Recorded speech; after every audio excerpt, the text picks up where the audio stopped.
Hello, and welcome to today's helpful tips and tricks. Today, we're going to go through the process of reversing a payroll entry. Say you have an employee that needs to return um, or lost their check, you need to reverse it, you need to void a check for payroll for some reason.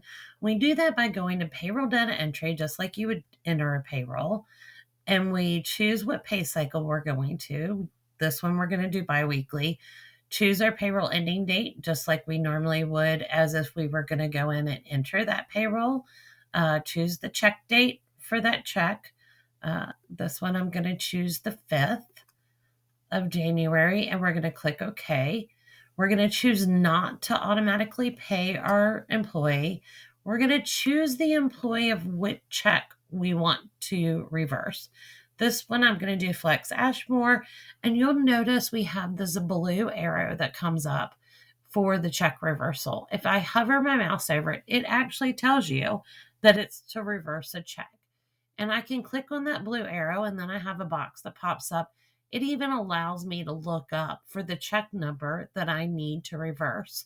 So I'm going to choose the check, the 1-5 check, to reverse. And we're going to go ahead and say OK. And you'll notice now that I've said reverse, it now says here up at the top in red, check reversal.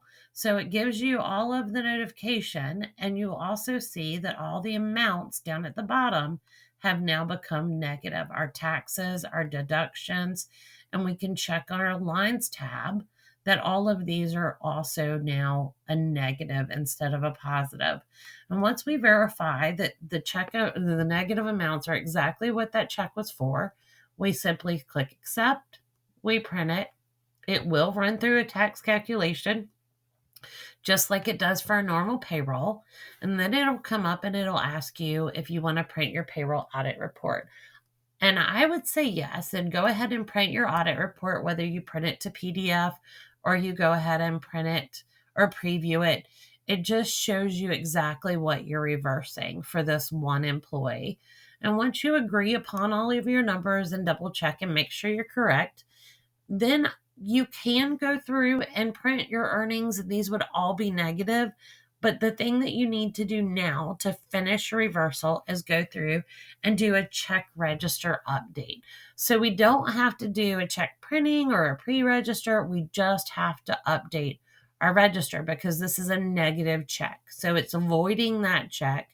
And I'm going to say, yes, I want to update, and I'm going to preview it, or I'm just going to go ahead and update it. It automatically updated my daily transaction register for me. Now, if I go back to employee maintenance and I go back to our employee that we just did, which was Flex, it's going to, looks like my remote connection for my printers coming up over here.